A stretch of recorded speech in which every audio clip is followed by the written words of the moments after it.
champion, now UFC champion. Now give me the best at 135 pounds. We heard from Henry earlier. He told us that, in fact, it is true you are going to be moving down to 125 on January 26th to fight for his belt, to fight for the flyweight title. Is that, in fact, true?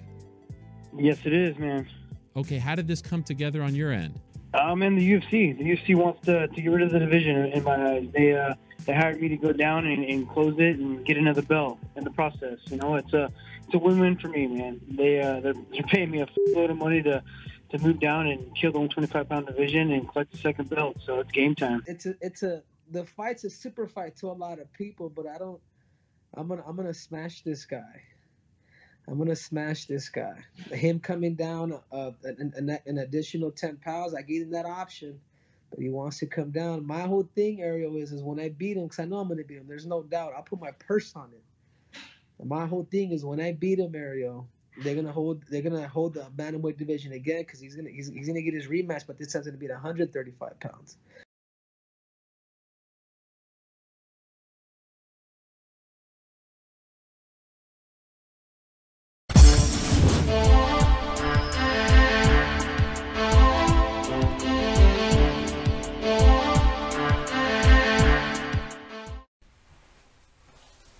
Hey, what's up? We're back, and this week it's for the first fight of 2019, which is pretty cool, you know, only onward and upward from here. And, you know, obviously we had some changes to the intro, to the way that the video is being shot. So let me know what you think, if you like it, the new setup. And it's only going to get better from here. Obviously, this is the first time that I'm doing it, but, you know, an amazing card, Henry Cejudo against TJ Dillashaw, the first card on ESPN. So definitely are starting off 2018 really fast. And, you know, Cejudo versus TJ, it's a champion versus champion fight. It's one of the best fights the UFC can put on. So obviously, you know, everyone's been looking forward to it for a long time. And we're finally going to be figuring out if the flyweight division is going to be staying or it's going to be going. So it's going to be interesting. But we're going to jump right into the card. But first of all, you know, last night I actually did a bunch of work with Dwight Grant, not knowing that he got pulled from the card. And now I see that he's fighting... Rencountre is fighting against Kyle Stewart. So I'm not going to break that fight down, but I will look into the matchup and I'll let you guys know what I think. And, you know, so I'll put it probably in the description, my pick, but not going to do a breakdown for that fight just because I haven't looked into Kyle Stewart very much. But the first fight of the night for this card is a hell of a fight. It's Belal Muhammad against Jeff Neal. And, you know, everyone knows how good Belal Muhammad is. So Jeff Neal's getting a big step up in competition here. He's going to be facing a legit guy here in Belal Muhammad. And he was super impressive in his last fight. So this should be a fantastic fight overall. Both these guys are capable of beating and being top 15 fighters. And the winner should get a ranking next to their name, in my opinion. But Muhammad's on a 4-fight win streak. He's been looking better and better with every outing. He's a very intelligent fighter. He has great hands. He has a great jab. He does a great job attacking with his lead hand. He'll use his lead left hook. He likes to throw a jab left hook. He has a 1-2, a good overhand right. He has very fast hand speed. He does a great job landing short shots in between opponents' combinations. Nasty overhand right to a right uppercut combination. Great parrying, hand fighting in the pocket. He'll throw nasty combinations. Use his jab to set up his right hand, right hook. He'll throw 8 to 10 punch combinations. Super heavy pressure volume on opponents. Good job sliding in and out of the way of shots. Countering with jabs, countering with straight right hands. Good inside leg kick, decent body kicks. He'll throw spinning back fist, even spinning kicks to the back, to the body, to the head. He doesn't have big power. He's more of a volume guy, but he has 4 career TKOs, a very strong chin. You would definitely have to put him out cold to stop him from coming forward. Proved that against Alan Jouban. And he has a good ability to recover, tie opponents up on the ground when they go for the finish. You know, get in the clinch. And his cardio allows him to fully recover, start to put the pressure back on pretty quickly. And he has been KO'd only one time in his career against Vicente Luque, who's pretty badass knockout artist. But, you know, Muhammad is a strong grappler. I expect him to utilize that in this match. He does a great job using feints and punches to set up double legs. He has a strong drive if he can't get the takedown. And he will, you know, still push opponents to the cage, grind in the clinch. He has good knees to the body. He'll exit with spinning elbows.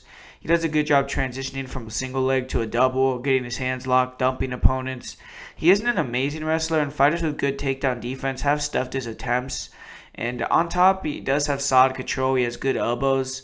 He also has good back takes, but I don't expect him to be put on his back in this fight. But he does have an active guard. He'll work to get back to his feet pretty quickly. He has good arm bars. He'll attack with leg locks. But he isn't a big submission threat. He's never had a submission in his career. All the submissions that he usually does attempt are, more to sweep or get back to his feet. And he's never been submitted himself, so he's definitely knowledgeable of the jiu-jitsu exchanges there. But Muhammad needs to keep the pressure. He needs to stay in Neal's face. He needs to use his punches to create grappling situations, try to wear on Neal. He can't allow Neal to dictate the range, push him back. He needs to push Neal, keep heavy volume and pressure, be very defensively sound, make it an up-down fight. Even if he doesn't get takedowns, force grappling scenarios, and just make it ugly, make it a dog fight. And for Jeff Neal, he's a super impressive prospect. He put on a scintillating performance in his last match. He dominated a tough Frank Camacho, and with another impressive finish, he could vault himself into a top 10 matchup. He's a phenomenal athlete. He's going to have a big power advantage in this fight. He's won 4 consecutive fights via finish, and he's going to be looking to make it 5 here. And Neal, he seamlessly switches stances. He has a nasty straight left and straight right hand. Nasty jab. He'll double, triple up on the jab. He has a great distance control. He has the ability to slide in and out of range. He'll swarm opponents with 1-2s when he has opponents hurt. But he still keeps his composure. He won't brawl. And opponents seem very surprised at how far out he can hit them. He's very explosive, and he closes his distance very well. And he has phenomenal extension on his punches. His punches come very fast, very clean. Fighters don't see them coming. Nasty head kick knockout in his last match. He flashed superstar potential, to be honest. And I feel as long as he stays composed, controls distance, he'll have an advantage on the feet, even against a great striker like Muhammad. He has 6 knockouts, and he's been finished only once by strikes against middleweight Kevin Holland. And I also feel that stoppage was a bit premature. And Neal isn't much of a grappler, but he is improving with his takedown defense. He's very hard to hold down, super explosive. When you get him down, he bounces right back to his feet. He's strong in the clinch. He'll get double underhook position. He'll land hard knees. He has nasty elbows. He does a great job disengaging the clinch when fighters put him on his back. Against the cage, he'll return to the center. He's good at disengaging there as well. He has good takedown defense, but fighters have been able to get on his single legs against him. He did a great job defending all the takedowns of Camacho, but he was taken down in his Dana White Contender Series fight against Chase Walden, and he was able to get a no-hook rear naked choke in his first UFC fight against Brian Camozzi. And I feel if he gets top position, he'll be very heavy, have a strong ground and pound. And he needs to stay off his back and off the cage in this fight, keep it standing. I doubt he'll get in top position unless he gets on top after dropping Muhammad or something. But he has been submitted one time, and this is his 3rd UFC fight. He has 2 submissions himself. So definitely, probably wants to stay off his back here in this fight, because I feel like Muhammad definitely would have advantage in the grappling. But he has great cardio. He can go for all 3 rounds easily. And he needs to stay composed, control the distance, walk down below. I feel that the hand speed, reach advantage will give him an advantage if they strike in the pocket in front of each other. And I also feel that head kick could play a factor against Muhammad as well. And this is a sizable step up. I feel if he can win easily here, he'll prove he's the real deal. But this fight kind of reminds me of a fight on the last card between Montel Jackson and Kelleher, but more at a higher level. Muhammad has a much better chance to win, in my opinion, than Kelleher, and this would not be a walkover like that fight was. Muhammad needs to be the one going forward, and if he's going to win this fight, he definitely needs to be pressuring Neal the whole time. He can't, and if he can get Neal on the mat early, even if he can't control him, it could get him on the back foot. He could start to be more effective with the striking if he can get the takedown, get Neal worried about that. And I just don't think he'll be able to do that, though. I see Neal starting the fight slow, kind of like he did versus Camacho, seeing what Muhammad wants to do, then start turning up, walking him down, being too much with his speed, with his power. And I feel he land the cleaner shots that hurt Muhammad throughout the fight. Even if he doesn't finish him, I see him winning the decision. And I'm going to give Muhammad the benefit of the doubt because he's a tough guy that he won't get finished. And I'm going to go with Jeff Neal via decision in this fight. And I think Jeff Neal is going to get a big-time win, biggest win of his career, and continue the role that he's on so far in the UFC. Then up next, we have a really interesting fight with Dennis Bermudez versus T. Edwards. I actually have a bet on this fight. I have a bet on someone in this fight. I'll tell you after the breakdown, so you guys can be a little bit of suspense, actually listen to it. But do you have a bet on someone in this fight? And Dennis Bermudez, he's going to be making the move up to 155 after an extremely unlucky campaign at featherweight. He's lost 3 consecutive fights via split decision. He's hoping that this weight class move will jumpstart his career. You know, it's been a hard road for him. The only guys I could really remember that have had this tough of road with these split decisions are George Masvidal. Someone had a tweet. I'm trying to remember who it was so I can give him some credit. Maybe it was MMA Lock of the Night. I know Best Fight Picks was the guy that I saw where he put Danny Castillo. He's another person as well. But those are good guys, obviously, on Twitter. Check them out. But, they were talking about people that had 3 straight split decisions like that. It's very unlucky thing. But, T. Edwards obviously ended in the UFC. He's a big-time favorite as well. He's a prospect to watch. And he was upset. He's finished in brutal fashion. He needs a win here to prove that that hype was warranted. So both guys, are kind of have their backs against the wall here. A loss here for either guy does massive harm to their career, so I'm sure they're going to come out firing. And Edwards is extremely explosive, powerful fighter. He has one-punch knockout power, very fast. He always has that left hand cocked, ready to fire. And he holds his hands low. He likes to use in and out movement, slide out of the way of shots and counter with straights, overhand lefts. He has a nice 1-2. He has mixes and uppercuts in close range. Decent right hook. Overall, he's still developing as a striker. He doesn't throw many variations in his attacks, but when he throws punches, he'll also leave his chin high. He doesn't worry much about defense. And he has so much faith that he's going to land first, he's going to knock you out, that he leaves himself a little open. And he was caught clean. He was dropped early against Madge, later knocked out with a vicious head kick.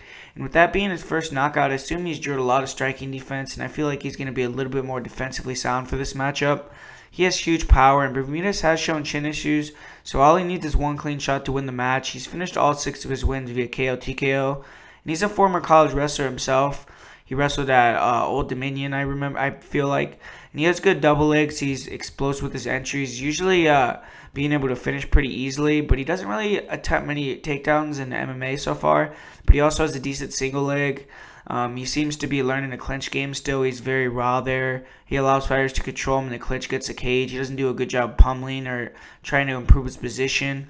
He does have trip takedowns from the clinch, but he needs to improve that facet of his game overall. And his one decision loss, obviously he was unable to get up off his back or get up when he was taken down.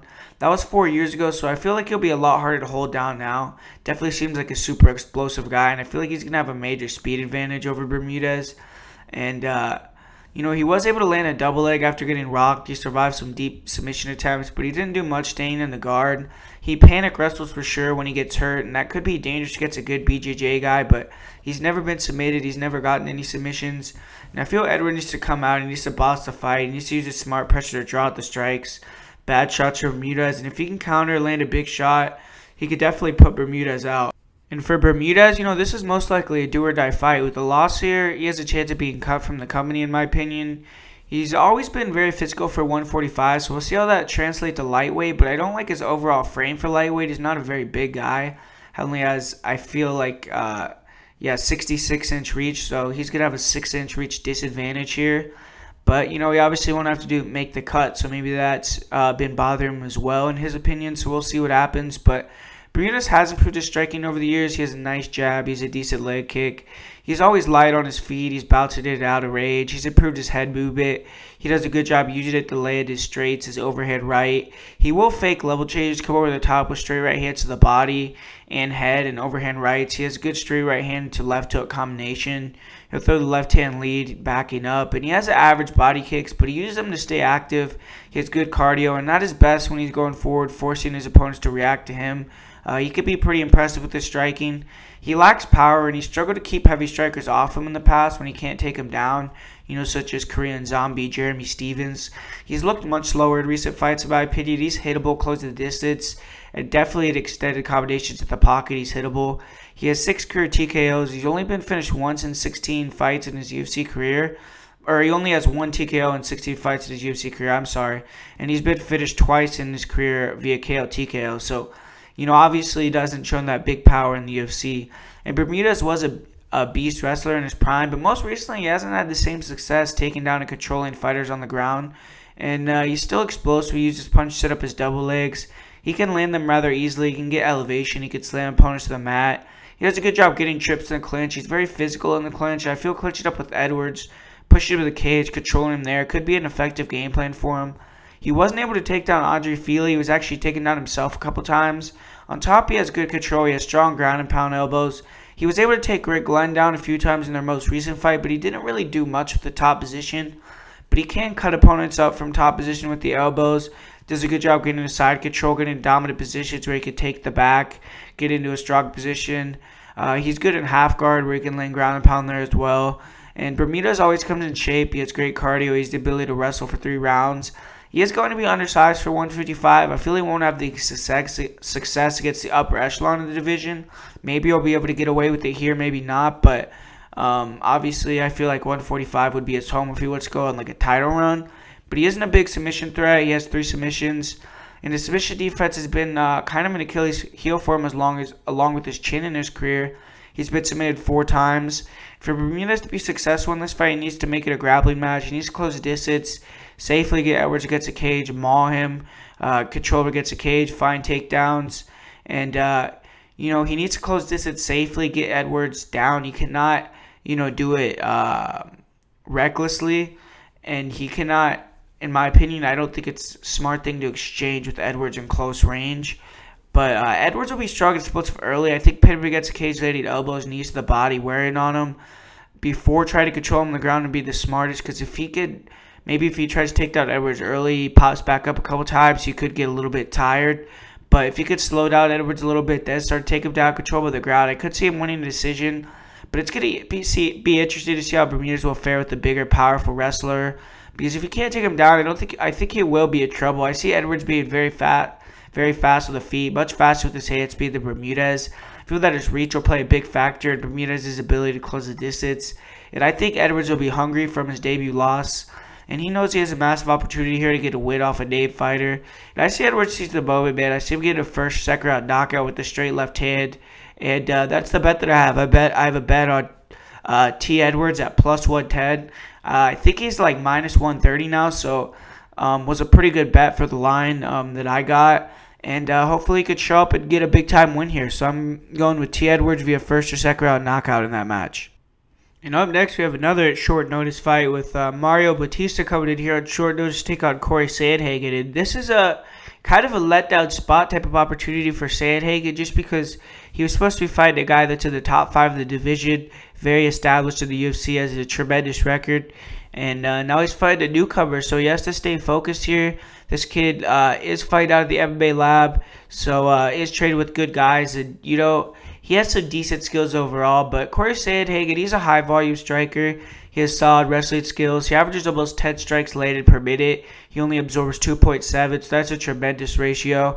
And he likes to leap into punches. He can land shots from a long way out. He has a nasty jab. He has a strong straight left hand. He's always switching stances. He'll switch stances mid-combination. He likes to throw a jab from southpaw, then change stances, throw a straight right hand. He uses a lot of fades, false starts to try to hide when he's close to the distance. He'll dig to the body with hard hooks. He has hard low leg kicks. He uses them to finish his combinations. Nice check left hook. He'll throw a left hook to the head, to the body. He has strong body and head kicks. And he's always throwing volume, keeping the pressure and pace high on opponents. In close range, he does a good job throwing uppercuts and body shots, mixing it up, making it hard to know if the shots are coming to the body or the head. He didn't react well, in my opinion, to being backed up when he fought against Alcantara. He backed up against the cage. He allowed Alcantara to land some clean shots before panic wrestling. He almost got caught in a nasty armbar, but he definitely showed his heart, didn't tap. And he's getting, a newcomer here, so he has to stay hungry. And he has four consecutive KO TKOs, so he should have a lot of confidence. He's never been finished. He's only lost 1 fight via decision. And he's a good wrestler. He's strong in the clinch. Does a good job backing fighters up to the cage when he gets combinations going. He'll throw nasty knees to the head, to the body from the Muay Thai clinch. He'll throw good standing elbows in the clinch. He does a good job disengaging with spinning elbows, with spinning back fists. He has a good single leg takedown, good doubles against the cage. Against Alcantara, he showed incredible resolve. Like I said, on the ground, he had his arm fully extended in a deep armbar, refused to tap, and he was ultimately he was able to get out of it. He landed some brutal ground and pound before getting the finish in round 2, and he was able to stand up in Yuri's guard, land nasty straight punches. He does a good job of floating, being able to keep his opponent in a wrestling ride type position when they try to belly down, stand up. He finished Alcantara in that position with heavy shots, and Sandhagen can go all 3 rounds with ease. He can get hurt, he can recover, and overall he just has very good cardio. And he should be in great shape here. I feel he has a solid advantage on the feet and on the ground. And I feel the path of least resistance, though, is using his strikes to back Bautista up against the fence, try to take him down and find a finish on the ground. And for Mario Bautista, he's taken this fight on less than 2 weeks' notice, but from his tape, he looks like a solid replacement. He's training at an MMA lab. He's fought in some solid promotions such as LFA. And he's 25 years old. He should be improving very quickly every time out. And he's a long striker. He's pretty good at putting combinations together. He has a good jab, good straight right hand. His 1-2 is nice. He uses a left hook to a straight right hand combination as well. He has a solid left hook. He has nice overhand right in the pocket, but he tends to duck his head when he throws it, leaving himself open for uppercuts. He will dig to the body with hooks, then go up to the head. He's light on his feet. He has okay in and out movement, still improving with that. He can close a lot of distance with punches. Fighters seem surprised at how far out he can hit them from. He has decent leg kicks. He has quick body and head kicks. He can get his kicks caught at times. They aren't very powerful. And he also allows fighters to back him up too easily. He needs to be aggressive in this fight. When he finds his range, he can be dangerous, but this is a tough ask on short notice. But he's 6-0. He has 2 KO, TKOs. He's definitely more of a volume striker. He's an okay grappler, but he needs to improve in that area. He has okay takedown defense in the clinch. He'll get double underhooks. He'll land nice knees to the body.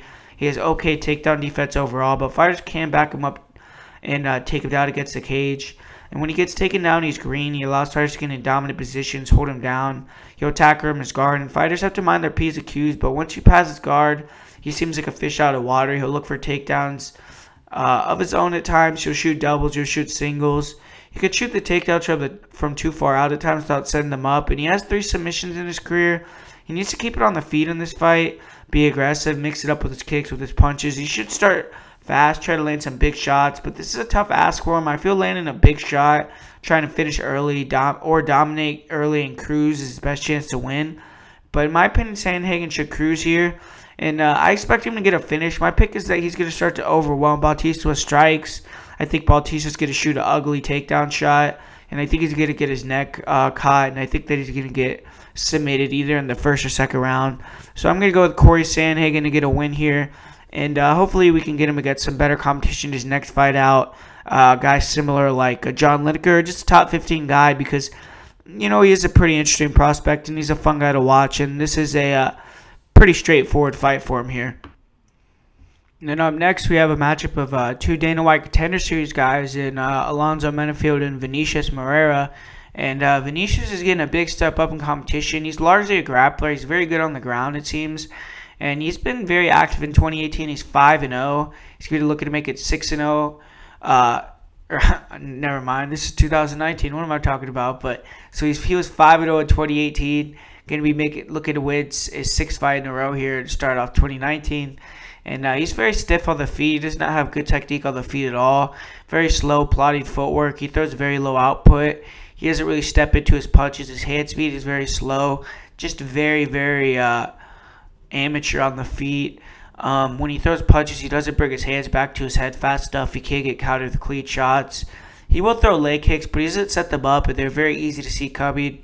He will throw rear leg body kicks as well, but he doesn't have good defensive footwork. He'll just back straight up when opponents throw instead of angling off. And his striking game is almost entirely just to find a way to close the distance or duck under when opponents overextend, get it to the mat.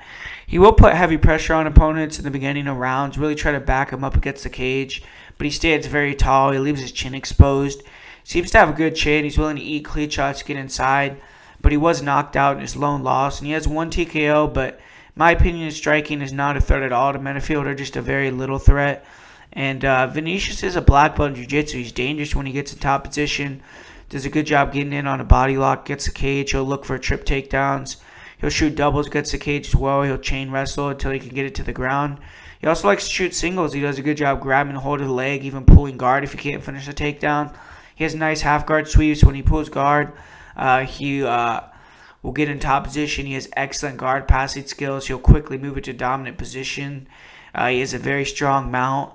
Does a great job forcing opponents to give their backs, flatten him out, getting rear naked chokes. He can attack with arm bars from back mount also. He also has a good arm triangle set up for mount. He's heavy on top. When he cements position, he's hard to get out from under. He has good cardio. He does a good job staying very active when he gets the fight in his world on the ground. But if he can't get it on the ground, his cardio starts to wane very quickly.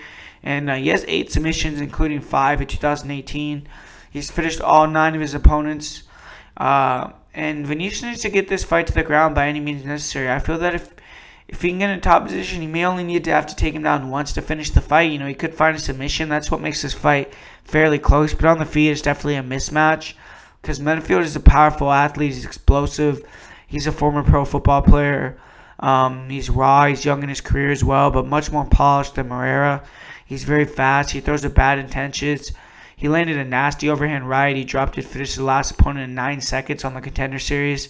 And Menifield always starts very quickly. He tries to take opponents out right away. He has a nice jab, good 1-2. He likes to close the distance with a leaping left hook. It's very powerful, but he leaves himself open to be countered. He has been hit and rocked before. He got over-aggressive in LFA.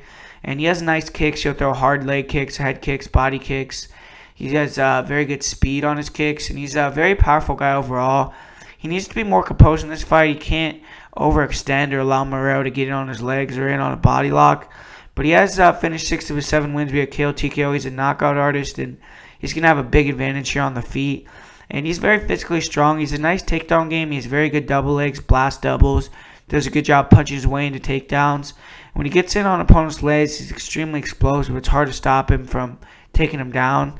In the clinch, he's very strong. He'll land knees. He'll look for singles and double legs. He can land nasty slam singles, really manhandle opponents. He does a great job taking the back very quickly. He has good takedown attempts. He has good rear naked chokes, like I said. And he's also very heavy on top. He has nasty elbows. He was taken down a couple times by Daniel Jolly, but he's explosive. He's hard to hold down. He definitely needs to be more disciplined, not make it an easy fight for Vinicius to get him in grappling situations. And usually when he gets a top position, he finishes the fight. But I don't feel like he should get in top position here. He should keep it on the feet. He's going to have a big athleticism advantage and striking advantage. If he keeps on the feet, I feel like he'll KO Vinicius. And if he can get Vinicius to go backwards, stop a couple takedowns, I feel like he could break and finish him early. Menifield should get it done here. He has a massive striking advantage. And as long as he doesn't end up on his back, I don't see him losing. Vinicius is a solid wrestler, but not spectacular. And with Menifield knowing what he wants to do, being much stronger, being more athletic, I feel he'll be able to deny that. And I'm going to go with Menifield via first round KO. So I feel like Alonzo Menifield's going to announce himself with a big finish here. And we'll see what he does after that. And up next, we have a fun fight here with Joanne Calderwood against the debuting Ariane Lipsky. And, Lipsky is making the move to the UFC as a current KSW strawweight champion. She's a very tactical striker. She throws with fight-ending intentions. And she has great distance control, in and out movement. She has a great jab. She has a nasty right hand. She throws nice 1-2. She has a nice right hook.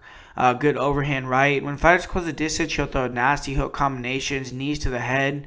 She has no problem brawling, letting her hands go in the pocket. She'll dig to the body with hooks. She likes to close the distance with a straight right hand to the body, followed by right hook combinations to the head. She has a nasty counter left hook. She likes to throw a jab leg kick or a straight right leg kick combination. She has fast hands. I feel she have a big hand speed advantage over Joanne.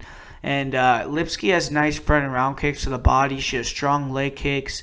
She's in constant forward pressure. And does a great job of keeping a heavy volume of shots out there. And she has 6 KO, TKO. She has a strong chin, good defense. She's only been finished once in her career. And she's well-rounded. She's an aggressive grappler. And the clinch she'll unload with knees to the head, to the body, dirty boxing combination. She can overwhelm opponents with her aggressiveness. And that's an impressive trait. She's opportunistic with her jiu-jitsu and her ground and pound. She's a super active wrestler, but she will shoot the takedown occasionally. And in top position, she transitions quickly. She will move to the mount. She'll throw hard punches and elbows. She was able to get an armbar after getting bucked out of mount. And she will look for leg locks from her back. She has good get-up game. And she's strong takedown defense. She's been fighting 5-round fights. She has great cardio. She has 2 submissions, but 2 in her last 3 wins. So she's definitely been getting the submission more lately.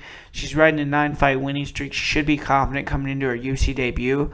And Lipsky needs to push the pace, close the distance, make this a firefight. In close range, she throws more volume. She has more hand speed, bigger power, in my opinion. And if she can get Calderwood to back up, especially if she can get her close to the cage, she should be able to cut her off, land some big shots, maybe even finish JoJo. But Joanne Calderwood, she's been looking good lately. She solved her confidence issues, and she's undefeated at flyweight in the UFC. She's 2-0 with 2 finishes. And with the win here, she will be able to be close to a title shot, in this light division. Calderwood is a UFC veteran. She definitely has fought much higher level competition than Lipsky. And she's a crafty striker. She has a great chin. She's a forward pressure fighter. She walks opponents down. She does a good job controlling the center of the cage. She's very good with her lead leg. She uses it to control distance like a jab. She's a nice front kick to the body and the head. Solid front kicks to the head. She has nice inside leg kicks. Very heavy kicking style. And she's decent left hooks. She likes to throw the body kick to a straight left combination. She has nice spinning back fists, spinning back kicks to the body. She will throw front elbows, front knees to the body as well. She throws a high volume of shots out there. And if opponents don't give her anything to worry about, she will get confident. She'll start to walk them down with combinations. But she is a bit slow. She's hittable. She doesn't move her head much. But she has been working on that. She enjoys getting hit a little bit, tasting blood, obviously. And then I feel like she starts to put it on. We've seen that against girls like Courtney Casey, where she gains confidence after she could take a few shots, feel what they give, and then want to keep going. So I feel like this could be a violent fight in the pocket. And she does have 5 KO TKOs in her career. And she hasn't been finished by a KO TKO yet. She has a great chin. She's been training a lot of grappling since we were a syndicate. It paid dividends in her last match. She had an R-bar victory. She has said she's been training a lot of BJJ again for this camp along with ground and pound. And she's going to look for takedowns, usually either single legs or body locks. She does that in her fights at times. She has solid body lock trips. She has good timing on her single leg. She also will level change very well into body lock entries. She mixes it up well. She tends to start fight slow, then she'll start to take over later on in the fight. She was taken down very early in her last match, but she showed a nice bottom game. She attacked with a half-guard sweep, but she did spend the majority of the round on her back before she found the submission. But, obviously she proved she was dangerous there. She will also attack with the elbows from the bottom. She'll try to cut opponents open. She has good cardio. She could easily go 3 rounds. And, she has a few ways she could attack this fight, in my opinion. She could try to pressure Lipsky, eat her shots, return with her own. Hope that she could take the power of Lipsky, start to wear her down. Most of Lipsky's opponents haven't, been willing to exchange with her. Maybe she will be able to break her. And if Calderwood can eat her best shots, pour on the volume, maybe she has a chance to win that way. But the smarter game plan to me is for Calderwood to use smart pressure, not brawl. Keep Lipsky at kicking range. She can pot shot her, then land elbows, maybe even the occasional takedown when she closes the distance at the end of the rounds. She could take the fight via decision. But I'm going to go with Ariane Lipsky here. I feel she'll land the cleaner shots, and even if she's on the back foot, she'll land leg kicks, she'll accumulate shots to the head. She'll slowly start to break down Calderwood. And I'm going to go with Lipsky to get a win here in her UFC debut and take out a pretty high-level veteran in Joanne Calderwood. And up next, we have another fight that I have a bet on here with Alexander Hernandez against Donald Cerrone. And this is a hell of a fight, kind of a changing of the guard type fight potentially. Or Donald Cerrone once again could, prove why he's one of the best fighters in UFC history to never win a title and knock out another young rising star. But, he's strung together 3 solid performances in a row. He had the awesome upset victory over Perry. He had a good fight against Leon Edwards, so he's confident now. He's returning to 155. He said he wants to go on a title run, so obviously he has some visions of his career. And if he can win here, it will be one of the more impressive wins of his career, in my opinion. He'll be taking on a much different animal in Hernandez. Hernandez is not only a fantastic athlete, but very analytical, and he won't make the same mistakes of a Perry or a Yancy Medeiros. And Hernandez is extremely explosive. He's a well-rounded knockout artist. And he's extremely confident. He says he's expecting a Merc Cowboy. And Hernandez began his UFC career with the 40-second knockout of Benny Dariush. So he definitely packs the power to back up those words. And he has great movement. He keeps a wide stance. He does a great job using smart forward pressure. He's very good at cutting off the cage, staying in opponents' faces. He does a fantastic job of switching stances when he closes distance, similar to TJ. And he creates new angles for his attacks. He has nice inside leg kicks, front kicks to the legs, to the body. He'll throw very nice rear leg head kicks, very nice straight right hands. He'll close the distance, follow with hook combinations after he lands it. He'll throw the straight right hand as a counter as well. He likes to throw a rear leg body or head kick to a right hook combination. He also has a great job of switching stances mid-combination, throw a left to right hook after he throws a jab, with whichever stance. And Hernandez's aggression, forward pressure on the feet is what he needs to bring. He needs to close the distance to the space, throw punchy combinations, walk down Cowboy. And he can sometimes get a bit over-aggressive. He can leave himself vulnerable for counters. But he has a great chin, and I feel you'll need to put him out cold to finish him. And he has 4 KO, 2 KOs. He's never been finished. He's an excellent grappler. He's very strong in the clinch. He muscles opponents around. He has strong control against the cage. Good knees and elbows. He has a great double leg. Good body lock, trip takedowns. And when he takes opponents down, he does a great job turkey the legs, not allowing opponents to use their full guard. He'll try to slowly move them out with the legs turked. He has great control on top. He's excellent at scrambles, very intelligent at BJJ positions. Great job of staying calm. He got out of some bad positions. He got out of a deep Kimura attempt against OAM. He has amazing back take in that last fight as well. He showed some good skills. And I just would be surprised if this kid got submitted. He can get very aggressive for takedowns in fights, but I feel he should look to just get takedowns at the end of rounds. I do feel he'll be safe on top, but he gives Cerrone a chance to find a submission if he's on top for long periods of time. He has phenomenal speed, phenomenal cardio, and he's an extremely dedicated fighter. He's never been submitted. He has 2 submissions himself. And the game plan has been shown to beat Cerrone. Hernandez needs to start quickly, needs to close the distance, he needs to walk Cowboy down, he needs to unload. If he lands clean, especially with Cowboy making the cut again, he could finish him early. Cowboy's always been susceptible to the body at 155, so body kick should be a part of the game plan as well, in my opinion. But Cerrone's making a quick turnaround. He's going to try to re-announce himself here as a contender. He was trying to get a fight with Conor McGregor, and I hope he's still motivated to fight Hernandez because he's a far cry monetarily and name value-wise, but he's still very dangerous.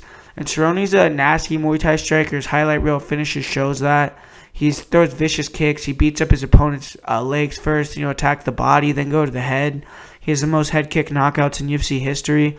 He has okay hands, but in boxing range, he seems like he's nowhere near as comfortable as he is in kicking range. He doesn't have tight punches or the greatest defense. He can be exploited there. He does have a nice check left hook in the pocket. He's gotten better dealing with the pressure fighters. He'll throw a nice front leg side kick. He'll stomp kick to the leg. He throws stabbing front kicks to the body. And at a distance, he really beats up all parts of the body. He uses takedowns to disguise step-in knees. Beautifully timed step-in knees to the body, to the head. You'll use him to deny takedown attempts as well. He'll even follow with the head kick after to close the combination. If Cerrone, when he finds his rhythm, fighters are usually screwed. When he's going forward, he's one of the nastiest strikers in the division. He's obviously taking a lot of damage, but he can deal out a lot of damage as well. And if he gets clean with the knockout artist like Hernandez, he could go out. But he has 9 KO as well, and he has finished 5 of his last 6 wins via KO, TKO. So he definitely is looking to knock out Hernandez. And he's been finished with strikes 4 times, and 3 have come in his last 6 fights. But Cerrone's long been an underrated grappler. It's kind of starting to change now with that win over Perry. But he's always been very dangerous with his jiu-jitsu. He improved his wrestling immensely in recent years, and he's gotten much more wrestling heavy. And it's a smart thing to do since he's getting up there in age. He has good timing on his double legs. He also has good body locks. On top, Cerrone's very good. He has strong top control. He likes to get to the back. He gets lots of submissions after he studs. It drops his opponents, but he's very good at jumping on the back, locking in rear naked chokes. He has good takedown defense. He's hard to hold down. Off his back and his guard, he's very dangerous. He has nasty triangles, nasty arm bars, and he has very good sweeps. He does a good job getting own plot of sweeps to the guard. He'll reverse the top position, take him out. He has 16 submissions in his career, but he hasn't gotten very many. He only has 2 since 2016. And Cerrone's a finisher, having finished 12 of his UFC wins, or 13 now, and he's finished his last 7 overall. He has good cardio. He has a good showing in a 5-round fight earlier last year against Leon Edwards, so he could definitely go for 3 rounds. And for Cowboy, he's going to need to control the center of the cage. He needs to catch Hernandez with some shots early, make him respect him, and make him be wary of closing the distance, kind of be more in a defensive shell for the rest of the fight. He should look to counter, throw head kicks as he moves backwards, a lot of front knees to the body and to the head. If he could land a takedown, that would be his safest way of victory, but I'd be pretty shocked if he gets Hernandez to the ground here. But I feel Hernandez is going to run Cerrone over here. I really do. I feel Cerrone, won't be able to deal with the speed, the aggression right off the bat from Hernandez.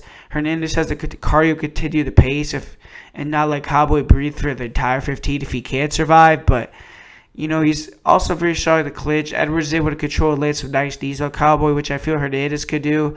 I also feel Hernandez could get late takedowns, steal rounds if this fight goes late. But my opinion, man, I feel like Hernandez is going to come in here, be too much for Donald, and get either a first-round TKO or a first-round or a second-round TKO. Don't see a submission most likely, but I do think that he's going to be able to go in there and get Donald out of there. Just this forward pressure with his aggression. I think he's going to land a big shot and knock Cerrone out cold. So I'm going to go with Alex Hernandez via knockout in this fight. And now we're on to the main card here, and we have once another fight that's short notice here with Kyle Roberson stepping in on short notice to take on Glover Teixeira. And this is a very interesting fight. Glover Teixeira has been looking very old lately. He'll be looking to bounce back here against Roberson, and Roberson's going to be stepping up on short notice. He's going to be bumping up a weight class, and he's going to be having a chance to take out a legend here in Glover Teixeira. So it's a big opportunity for Roberson. And he's a similar opponent here for Glover in terms of being a power striker, Kudalaba, but I feel like he's much more technical. But Teixeira is still very dangerous, but he's clearly diminished. He no longer possesses that head movement, the speed of close distance with the power hooks that he used to. And that's a major problem for him because his striking is still predicated on getting inside in close range attacks. And now he's much slower. He keeps his head much more stationary. He leaves himself easily hittable. Fighters able to hit an angle off. He still has a great chin. He's willing to weigh in with powerful shots and take shots to give his own, and makes him a tough opponent for anyone. He likes to throw his jab, straight right hand. He'll fake a straight right hand, come over the top with the left hook. His overhand right is his most powerful shot, and if he lands it clean, he can knock opponents out, especially guys coming up from 185. And he has a nice uppercut at times, and he counters it well on opponents' takedown attempts. When opponents get inside, he's still very dangerous. He'll unload with nasty hooks to the body, to the head. And he has big power. He has a phenomenal chin. He's willing to eat an ungodly amount of punishment, keep coming forward like he did against Gustafsson. And he has 17 knockouts. He's been finished by KO 3 times in his career. And he's an excellent grappler. He's very dangerous on the ground. He's a very solid wrestler. He has a great single leg takedowns, setups, are usually ones that he uses most effectively, but he will turn a single into a double leg if you can defend the initial temp. He has nice doubles as well. On top, he has vicious ground and pound. He can knock people out in top position. He likes to posture up from half guard, throw down punches.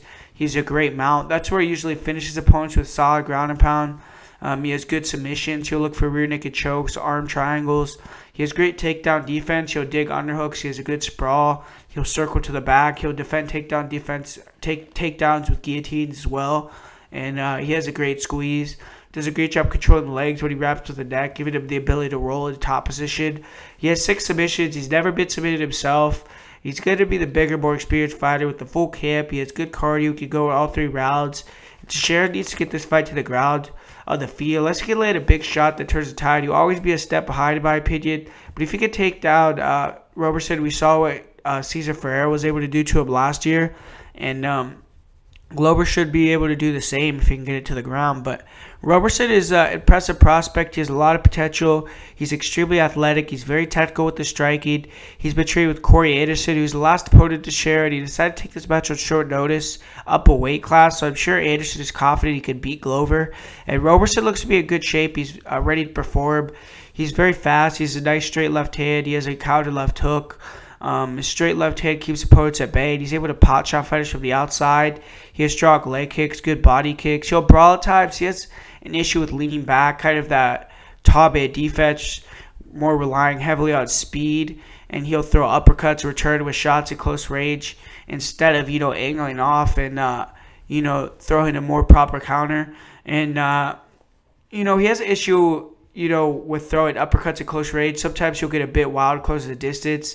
And if Teixeira could land a shot over the top, he could potentially put him out. He could also back up a bit awkwardly when he's defending blitzes. And this fight needs to avoid allowing Glover to control the center. He needs to push him towards the cage. He needs to land. He needs to angle off. He needs to use more movement. He can't stand in front of Teixeira. He can't get backed up. But he has big power. But in his last match, Marshall was able to eat some clean shots. He was able to survive all 3 rounds. So I'm not sure if he has the power to put out Teixeira with one punch. But maybe if he accumulates some combinations, he could take him out. He should look to improve that because I feel like, if he could improve throwing more combinations, because right now he throws a lot of one-shot attacks. That's probably why he couldn't take Marshall out. And I don't feel like he could take out Teixeira with one punch, but if he could put together some combinations, maybe land a second shot after his right hand, he could start to put more fighters out consistently. He has 2 knockouts. He's never been finished with strikes. He's improving his grappling immensely. He was able to show it off in his last match against Marshman. He landed a few well-timed double legs. He showed a lot of strength, explosion. He got some easy slams right into side control. And on top, he showed good ground and pound elbows. He transitioned him out. He landed some shots there as well. He has good control. He was able to keep Marshman on the ground. And he showed to be very dangerous to the clinch. He has wicked knees to the body, to the head. He has nasty elbows. He finished Ryan Spann in less than a minute with those Travis Brown type of elbows. And he's also able to take the back and submit Darren Stewart. So he showed some ability on the ground. In this match, I don't feel like he wants to try to get to the top position even. And in the one match, he was put on his back. He didn't offer much. He was calm. He worked his way back to his feet one time, but he's mat returned right away. Ultimately put to sleep with the arm triangle. He needs to avoid being on his back at all costs against Teixeira. He can't overextend with his punches. He can't give Teixeira easy takedown opportunities. He needs to keep it on the feet. He needs to hit, not get hit, just finesse Teixeira. He needs to use a lot of movement, pick Glover off as he tries to close the distance. Long range strikes, throw a lot of kicks, uppercuts. If he could stay disciplined, keep it steady, he could cruise to a decision or even land a shot and put Glover out. It's possible, but I'm actually going to go with Glover here. I feel he'll either land a big shot or more than likely fight a takedown, finish the fight. I think he's too experienced for Roberson. I feel like his takedown advantage, I think he'll take advantage of the way Roberson likes to brawl, stand in front of opponents, and I think he's going to be able to clip him maybe with a shot and then finish with submission. So I'm going to go with Glover Teixeira via first shot submission. But it's a very close, very interesting fight. And, it tells us exactly where Glover is in the division here. If with the loss here, it would kind of signal the end as Glover as even probably a top 10 fighter. And with the win here for Kyle Roberson, that would be extremely influential for his career. Almost jumpstart his career to, being a guy that only fights against top 15 fighters. So huge opportunity here for Kyle Roberson as well, and we'll see what happens. But up next we have the people's main event. We have the fight people have been looking forward to since it's been announced. One of the best fights in MMA history, and that's Paige VanZant against Rachel Ostovich. Hell of a fight. You can see the 2 pictures there. A lot of people know why this fight is so intriguing. A lot of people are interested in this fight. But, Rachel Ostovich, it should be a fun fight, between 2 scrappy grapplers overall. Ostovich, she's had a ton of distractions throughout this build-up to this fight. Don't really want to bring it up. I know that she doesn't like people bringing it up, so I'm not going to talk about it. But she seems ready. She focuses in interviews. But it has to be difficult, and the fact she's fighting is commendable, so got to give it to her for that. Great attitude. She's a good athlete, but pretty raw, especially in the stand-up. She showed some big improvements with her hands in her last match. Her jab was coming much faster. She showed improved footwork. She was jabbing to the body a bit as well. She likes to throw jab straight right hand to the body to an overhand right combination, and she'll wing powerful right hooks. And when it lands, she has some okay power, but she doesn't really set it up. She'll throw inside, outside leg kicks along with kicks to the body. She doesn't set her kicks up sometimes. She can't be countered with punches. She will throw front kicks to the body and the head. She actually has a decent rear leg head kick. She sometimes will land and then back off instead of keeping the pressure on. And she needs to correct that, because I feel like VanZant and many fighters can give her a lot of problems with forward pressure. And, if she could start to forward pressure other girls and not give up ground after she has some big-time strikes, that would be the much smarter thing to do. But, she's tough. She's a gritty, Hawaiian. She has a strong chin. And if fighters close the distance, she'll stand her ground. She'll counter with right hands. And she's been finished twice by TKO, and she doesn't have much power. She's never had a KO TKO in her career. But she's a judo player. She has solid jiu-jitsu skills. She's good in the clinch. She has great balance. She defends takedowns very well. She's lands judo throws in the clinch. She actually prefers to shoot double legs and high crouch single legs from the outside. She has good timing on her takedown. She'll be relentless trying to get it to the ground. On top, she has pretty good ground and pound on top. She also has good control, and she does a good job moving in dominant positions. She has good back takes. She'll counter and land shots from the back mount while looking for rear naked chokes for arm bars. She has nice arm bars. She can get it from guard as well. She is very good in the scramble. She'll take the back off opponents' takedown attempts. Her guard is solid. She has flexible legs. She's able to constantly attack with triangles, with arm bars, with sweeps. When her guard got passed against Montana De La Rosa, she didn't show good defense. She gave her back. She was ultimately submitted. But she has solid cardio. I feel like a will to win. She comes out hard, even in the later rounds. She has 3 submissions. She has been submitted twice herself. So, she has kind of mixed success on the ground. But Ostovich is going to need to keep it on the feet, use her hands, keep VanZant on the outside. She can land her jab, then shots to the body, to the head. Combinations, pot shot VanZant, rack up points. She could win on the feet. I also feel like she could look to get takedowns if she can. If she gets taken down, she should look to attack immediately with submissions, try to create scrambles, get in the top position. And if Ostovich could take the back, she could fight a submission. But Paige VanZant's returning from a pretty bad arm break that caused her to take a long layoff. She had surgery that didn't take. She had to have a second surgery on the same arm. But she said she's 100%. She's ready to go. And VanZant, she's 0-1 so far in her campaign at strawweight. I still think she's a bit undersized. In this fight, I don't think it'll play a factor. But if she wants to make a title run or any type of run like that, which, I think is a little unlikely. But if she wants to do it, it probably will be at 115. VanZant has regressed since leaving Team Alpha Male. She's lost back-to-back fights. Her striking has looked a little bit worse. It's not very good. She doesn't use her hands much. She relies a lot on kicks from the outside. She will throw a jab, a left hook, but her hands are slow. They don't have much power. She'll throw overhand rights, a lot of spinning back fists. I actually feel Ostovich has the advantage with her hands. And VanZant will throw leg kicks inside, outside. She'll throw a lot of jumping roundhouse kicks to the body, to the head. She'll throw super bad punches. She likes to throw a lot of attacks. She can begin from a long way out. She doesn't have to be worried about getting hit. She's better at landing the jumping roundhouse to the body. But ever since she got a knockout with it over Beck Rawley, it's been her shit, man. She's been trying to, do it over and over.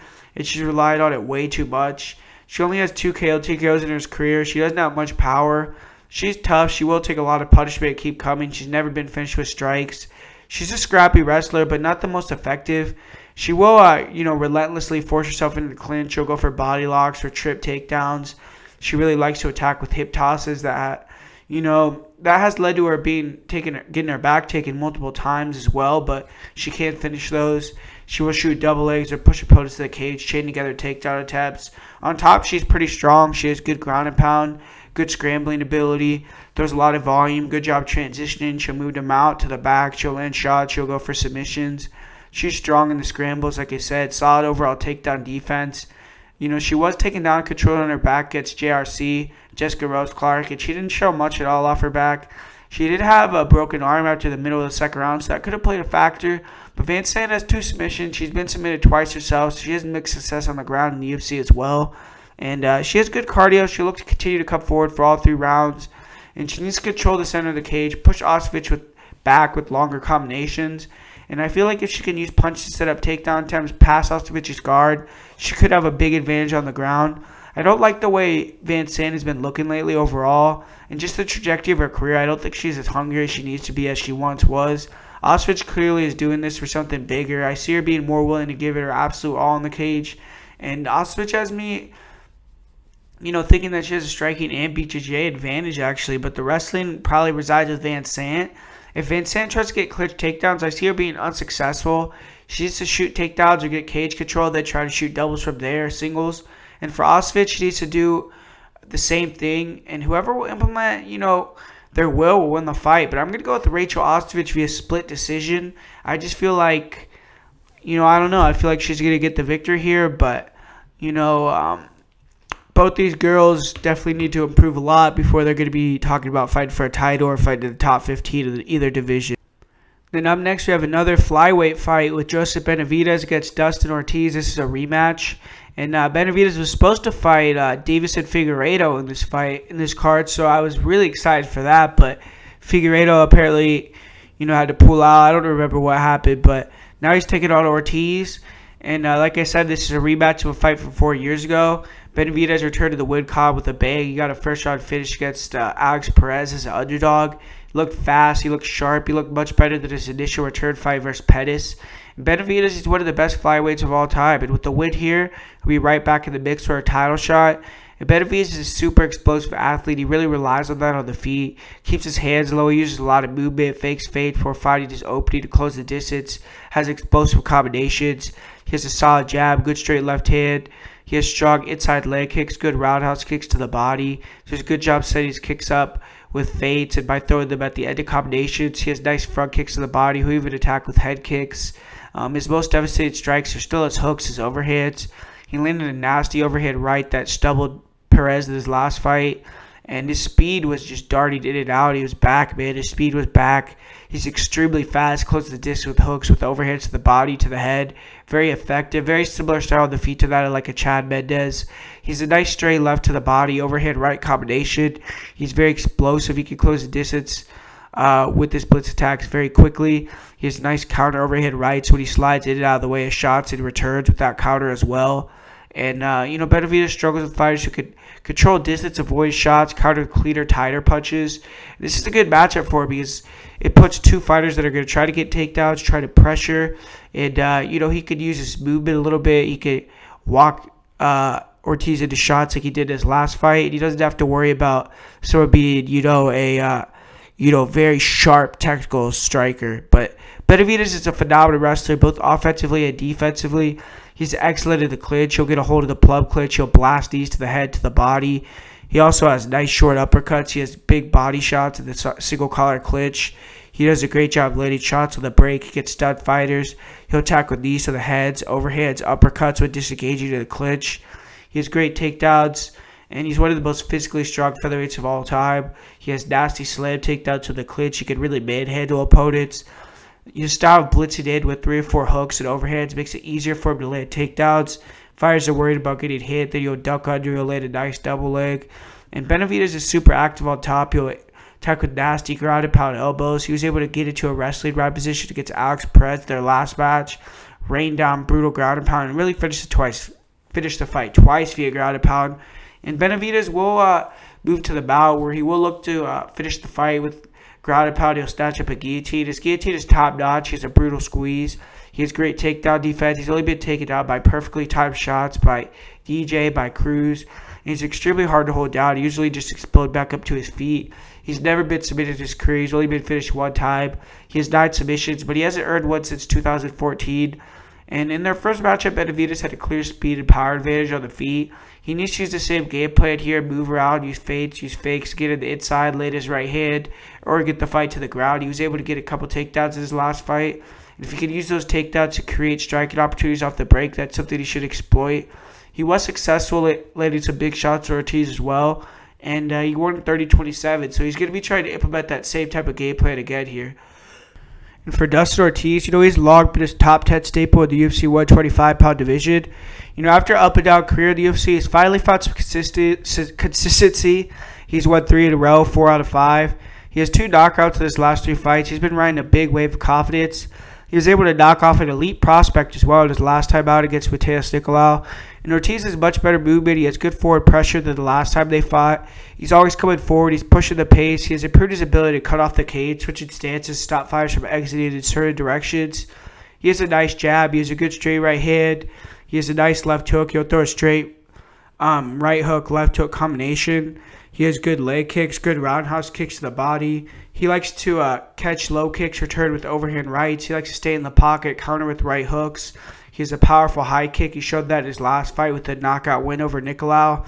He has 8 KO TKOs in his career. He has solid power for 125. He has the fastest finish in 125-pound history via KO. He has a great chin. He's never been finished with strikes, but he was dropped with a head kick submitted by Brandon Moreno. And Ortiz is a grinder. He's a cardio machine. He does a great job using his strikes to get inside, ducking under, getting body lock takedowns.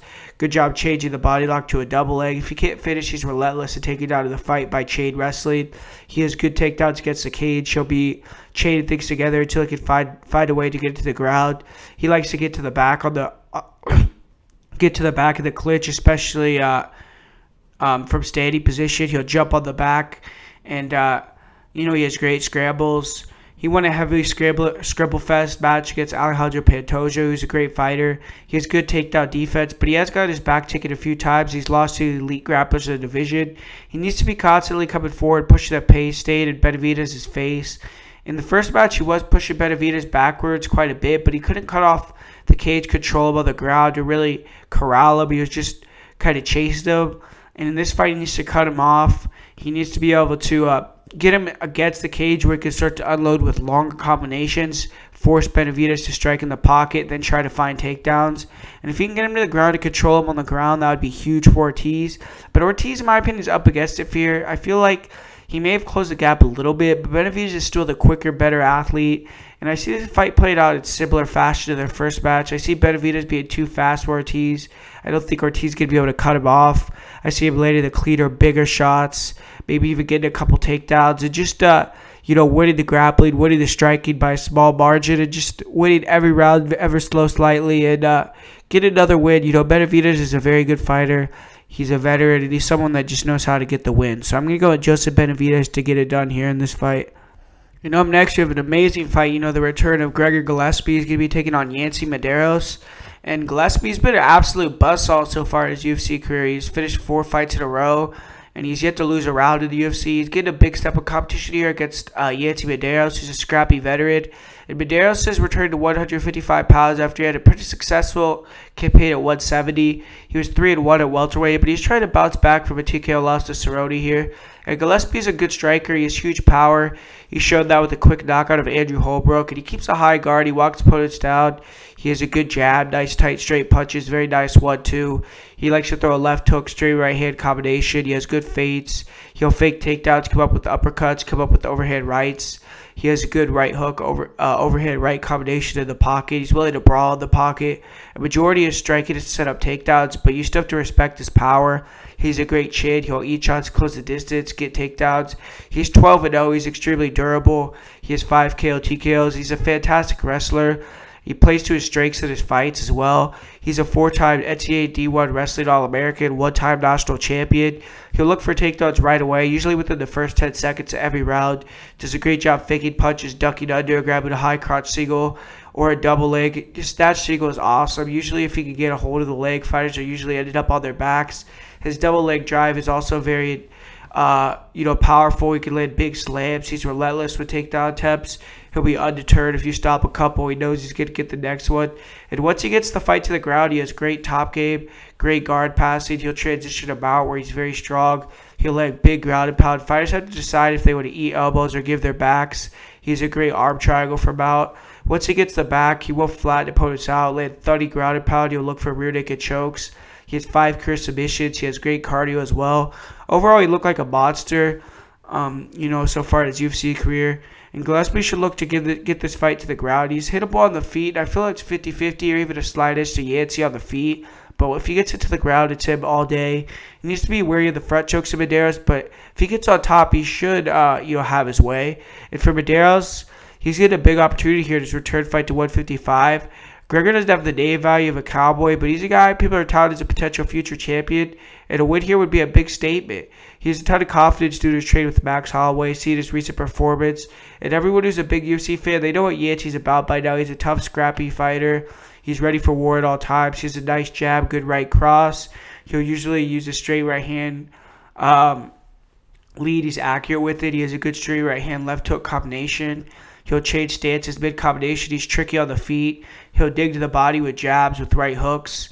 He has nice body kicks, good spinning back kicks to the body, to the head. He likes to move and counter early, slowly, as his opponent wears down. He's starting to put more pressure on. And he doesn't move his head much. And when he gets hit clean, he'll stand right in front of opponents, try to swing back.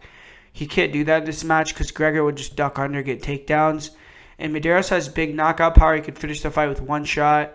He has 8 KO TKOs in his career. He has a good chin. But recently he's been getting hurt. He was finished in his last match. He's been finished twice by KO TKO. He's an underrated grappler. He's dangerous with submissions. He's good in the clinch. Nice elbows.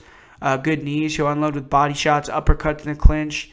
He has good clinch takedowns. He'll transition quickly to dominant positions. He has nasty elbows from the mount. He will sacrifice position to land big shots, and his top control isn't great, but he has good takedown defense. He'll counter with front chokes such as Darce's and Anaconda's. He had a great bulldog choke finish against Damon Jackson. And, he has good sweeps from bottom as well. He's hard to hold down. He has 4 submissions. He's only been submitted 1 time in his career. And Medeiros used to use forward pressure, feints, combinations in this fight. He can't move backwards, but he needs to use straight punches, front kicks to keep Gillespie at his range. He's going to have a fairly good reach advantage in this fight. If he can catch him and get Gillespie to panic wrestle, he may even be able to catch a front choke submission. But I think Gillespie will take advantage of Medeiros' propensity to brawl. I see him being willing to exchange early, maybe for the first couple of minutes, trying to walk down Medeiros, force him to brawl in the pocket off the back foot. I feel once Medeiros gets into brawl mode, Gillespie will duck under, get a takedown. If the first takedown I see him doing damage, he ends up being diminished. And Medeiros has great cardio. He's a warrior's heart. He's going to be tough to finish. He's going to take a lot of punishment. Even in the fights he hasn't been finished, he's taking beatings, Gets guys like Francisco Trinaldo, Alex Oliveira. He was recently dropped and finished by Gillespie, or by Cowboy, so I feel like his chin is diminishing a little bit.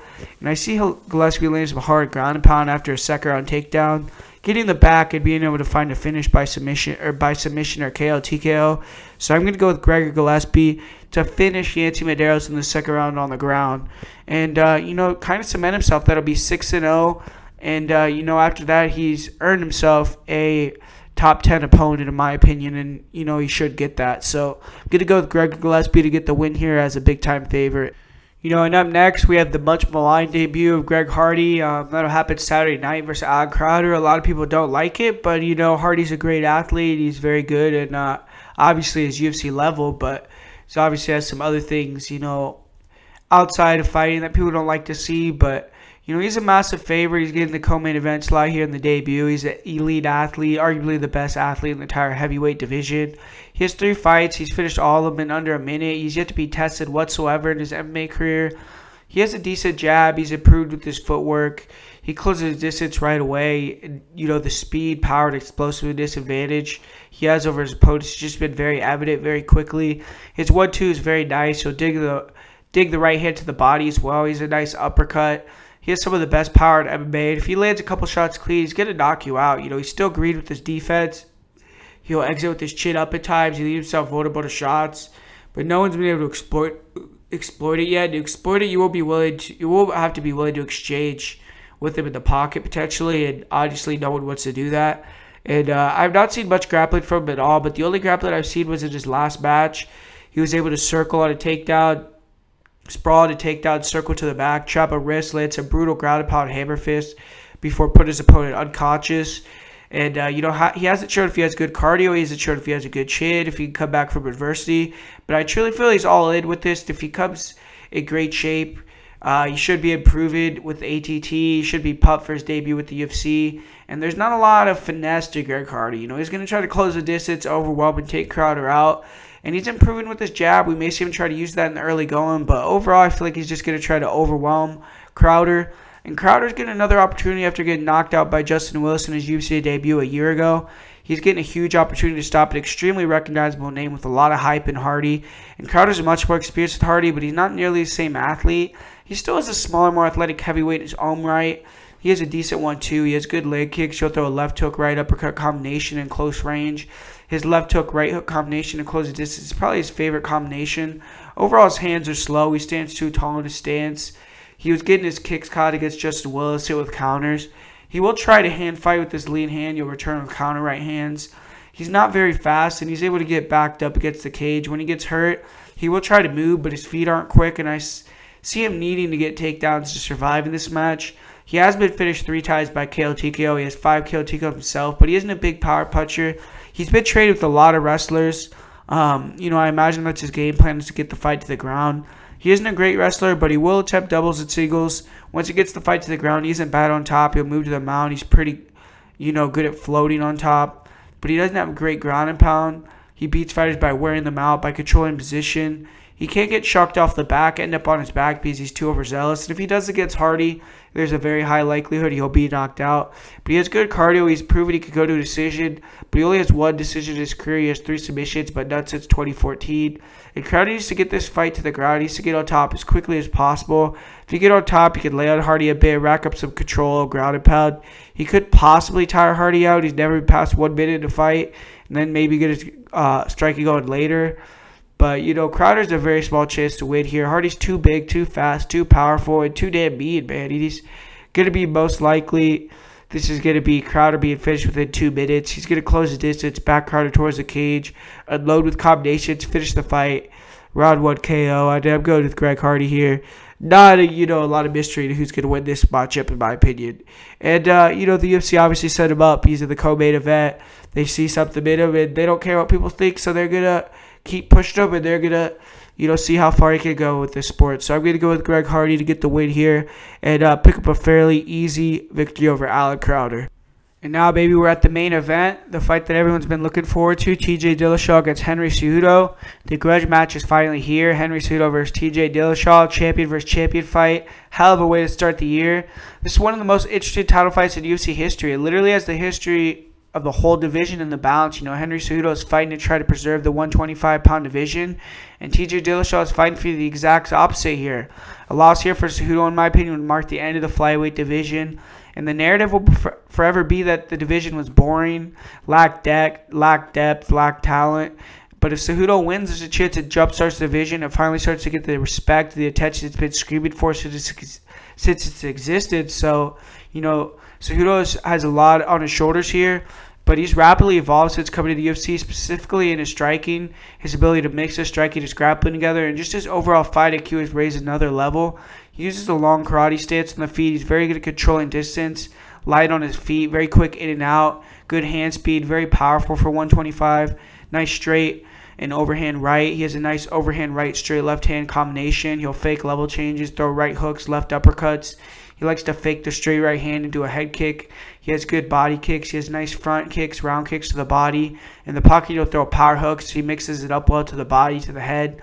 He has great fight IQ. He'll give just enough space to return and counter or explode in with a combination. He'll get opponents, thinking that he's going to explode with a combination, duck under, get a body lock takedown. He has a huge head. He has a strong chin. He's never been finished with shots to the head, and I feel it'll be very hard to knock him out. His one TKO loss was due to knees to the body. He has 5 KO TKO in his career. He's promising to knock Dillashaw out. And for Cejudo, he's an Olympic gold medalist in freestyle wrestling, quite possibly the best wrestler in the UFC. He's proved how elite his grappling was yet again, defeating Demetrius Johnson largely because he was able to take him down and hold him down. And Cejudo does a great job using feints, fakes to disguise takedown attempts. He's very explosive. He has a nasty snatch single leg. He'll turn the single into a double. If he cannot finish the single leg, he'll use the double leg as an initial takedown as well. But usually if he's shooting, it's a single. He does a great job getting in the pocket, then ducking under, grabbing underhooks, just driving his opponents to the ground. When he has underhooks, he'll just explode forward, dump his opponents on their back. And on top, he does just enough to keep top position, not get stood up. He'll stay in opponent's guards. He'll posture up. He'll land some ground and pound. He likes to pressure pass into side control. He'll use opponent's takedown or submission attempts, such as arm bars, to jump into side control as well. And once he has side control, he can manipulate bodies very well. He'll land shots.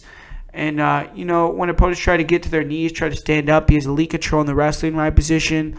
In that front headlock position, he'll snap down guys. He'll circle to the wrestling right position. He'll trap a wrist. He'll land big elbows, punches to the head. He doesn't do a great job of getting his hooks in and getting the back, and he isn't a big submission threat. He's never had a submission in his career, but he's never been submitted. He has a 100% takedown defense, phenomenal cardio. He's in great shape. He's extremely confident coming in this matchup. And for TJ Dillashaw, he's coming off of slaying his arch rival, Cody Garbrandt, for the second time, becoming arguably the greatest bantamweight of all time. If he can come down, he can collect another belt. He would have to be in discussion for pound best fighter in the world.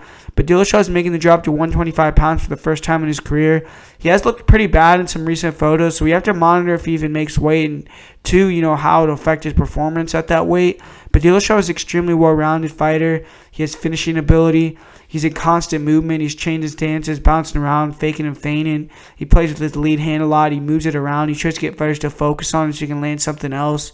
Keeps his hands low. He's extremely explosive when he closes his distance. He flicks out a nice up jab. He has a nice straight left hand, right hook combination. He'll close the distance, land a punch, switch stances, mid-combination, land a shot that opponents don't see coming. His right hook in close range is very dangerous with big power. He has nice uppercuts in close range. He has good spinning back fists, good inside leg kicks, roundhouse kicks to the body. He has good question mark kicks to the head, good inside leg kicks. He has nice front kicks to the body and to the face. He likes to throw 2-3 jabs into a high kick. He landed a nasty roundhouse kick to the head against Garbrandt that dropped him. He landed 3 nasty counter right hands in a row in the rematch, he was able to finish Garbrandt again. And I feel after he won the first fight, the second fight in hindsight was kind of easy money. He had a mental edge, and the emotion of Garbrandt caused him to make mistakes.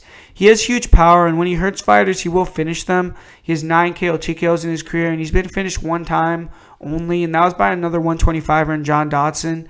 But he does have a questionable chin, in my opinion. He will be dropping another 10 pounds, which could compound the problem. But Dillashaw is an excellent grappler. Many people say he's the best MMA wrestler in the world today. He has amazing takedowns, and his shots are lightning fast.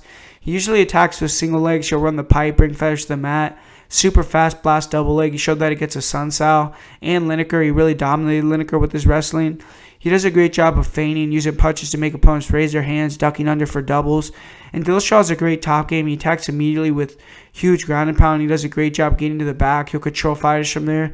He was taken out a few times by well-typed singles and doubles off kicks by Dominic Cruz. And I see Cejudo attacking a lot with takedowns. He's super hard to hold down. He can't scramble out of bad positions confidently. And he's never been submitted in his career. I imagine he would be incredibly hard to submit. He isn't a huge submission threat. He just has 4 in his career. But he has exit cardio. Neither fighter is going to get tired in this match. Dillashaw is going to need to go forward, use feints, use fakes, angle, land long-range shots, move. If he can land and start to rack up points, he could get Cejudo desperate, and that's where he could potentially land some shots on him coming in, finish him off. I feel like if he gets a takedown of Cejudo will really start to mentally check out potentially in the fight as well, especially if he can get multiple takedowns. But I feel like Cejudo's team is going to fake a lot of level changes, come over the top with shots early. I feel Cejudo will be faster in and out than Dillashaw, but it's close, and that'll be a huge impact on who will win the fight, whoever's faster in and out. But if Cejudo can use those level changes to land clean, he could catch Dillashaw early, knock him out cold, and which is why I see his camp thinking he's going to get an early KO. I feel that if that strategy doesn't work in round 1, the fake level changes come up with uppercuts, overhands, and, just maybe even, like I said, just ducking under, getting a clinch, exit with the overheads as well, kind of DC stylish. And, I see him doing that early on.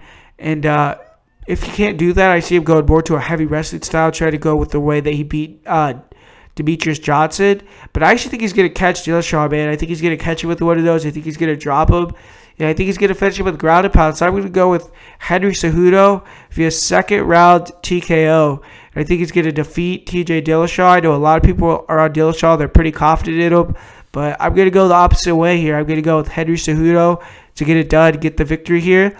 And, for the most confident pick of the week for this week, I'm going to go with I'll go with Alexander Hernandez. And for the parlay of the week, I'm going to use Alexander Hernandez, Corey Sandhagen, and Greg Hardy. I feel like that's a good parlay of the week. It would be a underdog parlay, and I feel like it has a good chance of hitting, so that's a nice parlay to hit.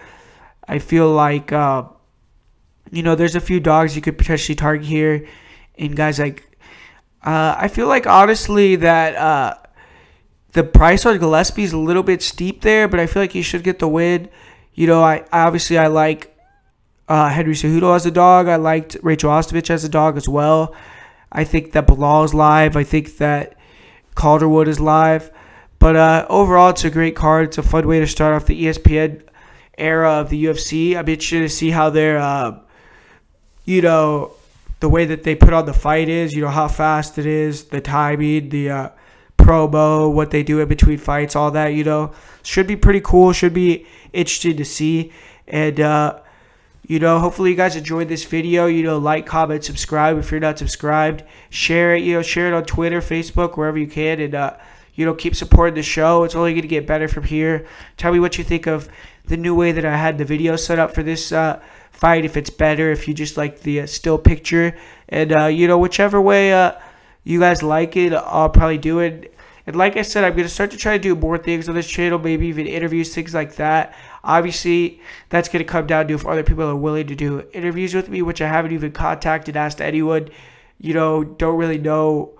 If anyone is that listens to my videos has some sort of expertise in that, or they've worked for, something, an MMA promotion, or they, do something where they could, steer me in the right direction on how to get interviews with people or do it in the right way. Obviously, I feel like I could probably do it through social media, but, I want to know if there's a correct way to do it.